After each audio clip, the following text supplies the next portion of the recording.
got another story for you. This is from the 1990s in Seattle. It's called Mimi and Chad Get a Power Flush. The 1990s in Seattle were boom times. As usual, I wasn't in on it. Microsoft, in a few short years, had supplanted Boeing as the golden goose. There was a lot of money flowing around town as early employees of that company and related others were cashing in their glorious ground floor stock options. Real estate prices were rocketing upwards as people paid crazy prices for any sort of house and then paid more for a down-to-studs remodel. I had made a small living as a remodeling contractor. Unfortunately, it was too small of a return on investment. The business end of the business, paying taxes quarterly in advance, hiring subcontractors, insurance, losing money on bids, it all got to be too much for me. One day, I decided to give up the struggle and go find a normal wage and benefit paying job. A straight gig. I was hired quickly at a so-called big box retail home improvement emporium, not the one with the orange colors. It's one of the others that's no longer in business. To my surprise, the work agreed with me, and I was good at it, even though I had to struggle constantly against my resistance to dealing with the general public. I'm shy. I worked in the kitchen and bath department. We had mock-ups of dream kitchens and designer bathrooms. People came to us for help in designing their own dream remodeled kitchens and baths.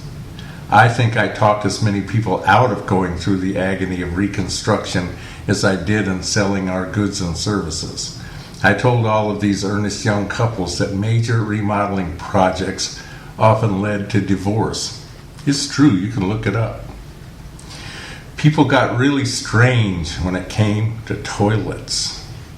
It was a rare week that somebody's unattended child didn't pee or poop in one of our display toilets. All the kids saw was a bathroom and a toilet, and the urge came and they went into the non-functioning bowl. We had a rotation chart behind the counter. When your name came up, it was your turn to clean the bowl. One day I had a conversation with an elderly couple about what toilet might best fit their needs. By elderly, I mean about the age I am now or maybe even younger. The man said that he would definitely need an elongated style bowl because in a shortened normal oval toilet, his manly equipment hung down into the water. His wife turned a bit pink at this revelation as I turned to her and without thinking asked her if he was bragging or complaining.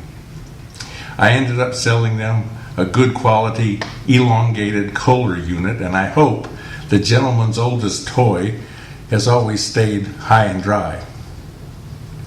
During this time, I fell madly in love with computers. I built several desktop models, took many courses in various aspects of computing at local colleges, and would even take manuals along for study when my wife and I went on trips. That's going too far, but I did it. I was an enthusiastic member of a very large local computer user group.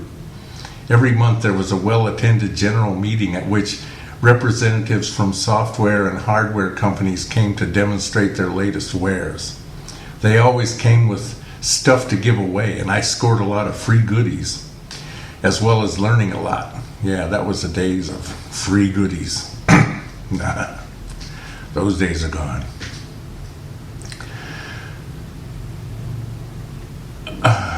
It felt good to be learning about new technology, to be keeping up, even as I was some years past the usual age of education. One busy Saturday morning, a young couple came to our kitchen and bath department who were interested in pressure-assisted flush toilets.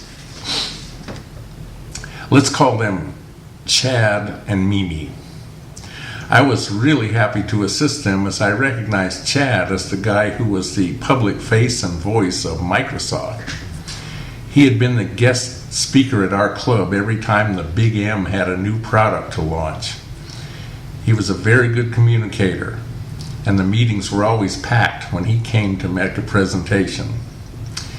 Pressure-assisted flush toilets were a controversial item at the time, and I suppose they still are. Our internal company manual described them as follows. How it works. Pressurized air forces water into the bowl when flushed, reducing the chance for clogs.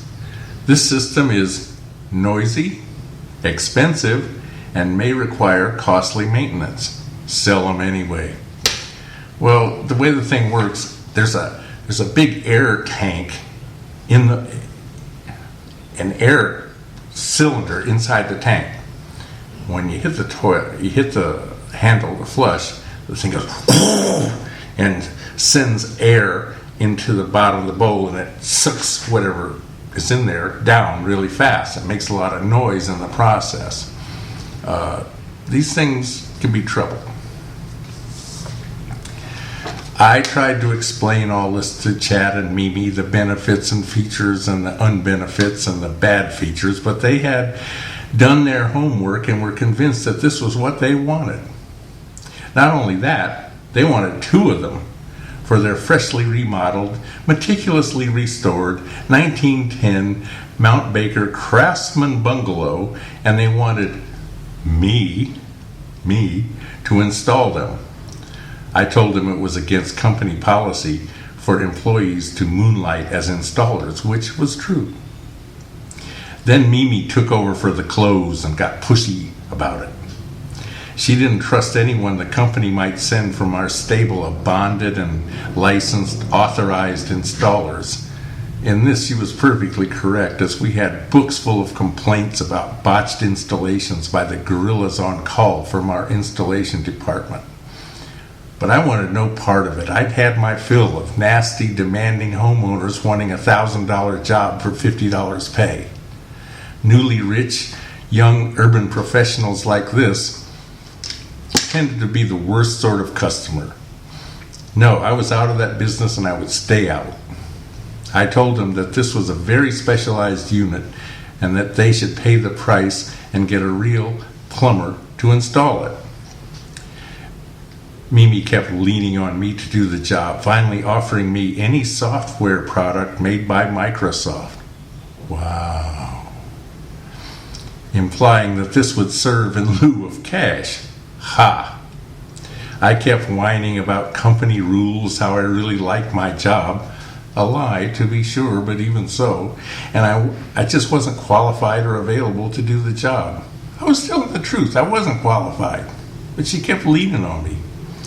She seemed really annoyed that her little seduction had failed to score, but nevertheless, they ordered two of the most expensive models in deep forest green, no less. The sale totaled over $1,000, a good write-up for me. Several months passed, and I was promoted to the position of installed sales coordinator, where I got an inside, horrifying look at the collection of frauds and felons employed as subcontracted installers of our products. The horror stories connected with covering for these fiends will make a good future story. One night, I went to the big monthly meeting at our computer group. The place was packed, and everybody was stoked to get a free t-shirt. Chad was there, demonstrating the latest version of Microsoft Word, which had finally surpassed the aging WordPerfect as the world's #1 word processing software package. After the big demo, I went up to join the crowd pressing around Chad and Prasad, his trusty sidekick from Bangalore. I wanted to grab an extra t-shirt or two, as well as a few discount certificates for Word 6. Chad looked up and saw me. Don't I know you? Yeah, I'm the guy from Eagle Hardware that sold you those 2 power flush toilets. How's that working out for you? He got a big scowl on his face and said, both of those toilets exploded in the middle of the night and ruined both our bathrooms. It was the worst experience of my life. And then he turned his back on me. You believe that? I walked out, got in my old pickup, and sat there thinking it over. I basked in the glow of righteous indignation that he could be mad at me for buying an iffy product that I had advised against. I kept thinking about how he had called the blowout the worst experience of his life. That's exactly what he said. Now, if that was lifetime worst for him, then he must have had a damn good life. Then I started to laugh and couldn't stop for several minutes. That's the story. Thanks for listening.